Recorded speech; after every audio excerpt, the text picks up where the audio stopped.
तेज धूप में मां सुअर गर्व से एक जीवंत हरे खेत में खड़ी है। उसके सामने उसके 3 छोटे सुअर के बच्चे हैं। मुस्कुराते हुए मां सुअर घोषणा करती हैं, अब समय आ गया है कि तुम अपने घर बनाओ।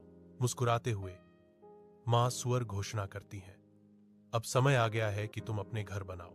मुस्कुराते हुए मां सुअर घोषणा करती हैं, अब समय आ गया है कि तुम अपने घर बनाओ। मुस्कुराते हुए मां सुअर घोषणा करती हैं, अब समय आ गया है कि तुम अपने घर बनाओ। मुस्कुराते हुए मां सुअर घोषणा करती हैं, अब समय आ गया है कि तुम अपने घर बनाओ। मुस्कुराते हुए मां सुअर घोषणा करती हैं, अब समय आ गया है कि तुम अपने घर बनाओ।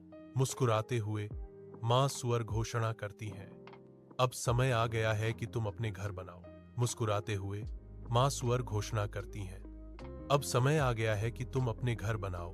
मुस्कुराते हुए मां सुअर घोषणा करती हैं, अब समय आ गया है कि तुम अपने घर बनाओ। मुस्कुराते हुए मां सुअर घोषणा करती हैं, अब समय आ गया है कि तुम अपने घर बनाओ।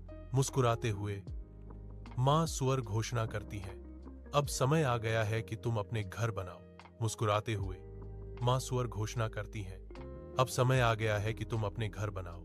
मुस्कुराते हुए मां सुअर घोषणा करती हैं, अब समय आ गया है कि तुम अपने घर बनाओ। मुस्कुराते हुए मां सुअर घोषणा करती हैं, अब समय आ गया है कि तुम अपने घर बनाओ। मुस्कुराते हुए मां सुअर घोषणा करती हैं, अब समय आ गया है कि तुम अपने घर बनाओ। मुस्कुराते हुए मां सुअर घोषणा करती हैं, अब समय आ गया है कि तुम अपने घर बनाओ। मुस्कुराते हुए मां सुअर घोषणा करती हैं, अब समय आ गया है कि तुम अपने घर बनाओ। मुस्कुराते हुए मां सुअर घोषणा करती हैं, अब समय आ गया है कि तुम अपने घर बनाओ। मुस्कुराते हुए मां सुअर घोषणा करती हैं, अब समय आ गया है कि तुम अपने घर बनाओ। मुस्कुराते हुए मां सुअर घोषणा करती हैं, अब समय आ गया है कि तुम अपने घर बनाओ। मुस्कुराते हुए मां सुअर घोषणा करती हैं, अब समय आ गया है कि तुम अपने घर बनाओ। पर्सी खुशी से चिल्लाता है, ये, जबकि पिप्पा कहती है, हम बहुत उत्साहित हैं।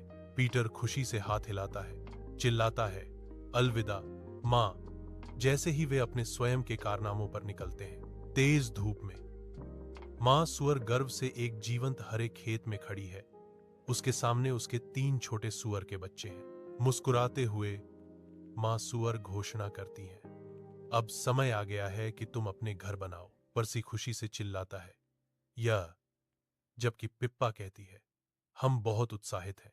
पीटर खुशी से हाथ हिलाता है, चिल्लाता है, अलविदा मां, जैसे ही वे अपने स्वयं के कारनामों पर निकलते हैं।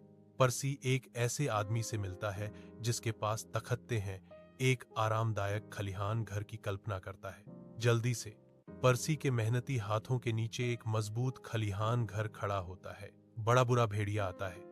पर्सी के निर्माण पर एक भयावह छाया, एक शक्तिशाली झोंका खलिहान के घर को चकनाचूर कर देता है। पर्सी के देखते ही तख्ते बिखर जाते हैं। पर्सी भाग जाता है, पिप्पा के लकड़ी के घर में शरण लेता है।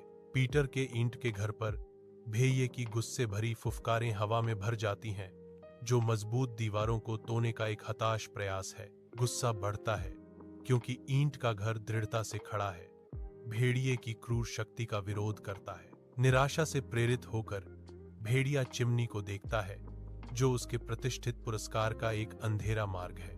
अदृश्य चूल्हे के नीचे उबलते पानी का एक बड़ा बर्तन सुलग रहा है, पीटर द्वारा बिछाया गया एक आग का जाल। भेड़िए ने सोचा कि उसने आखिरकार छोटे सुअरों को मात दे दी, लेकिन पीटर एक कदम आगे था। दृश्य सस्पेंस के साथ बनता है। चिमनी में भेड़िए का उतरना उसे एक झुलसाने वाले आश्चर्य की ओर ले जाता है।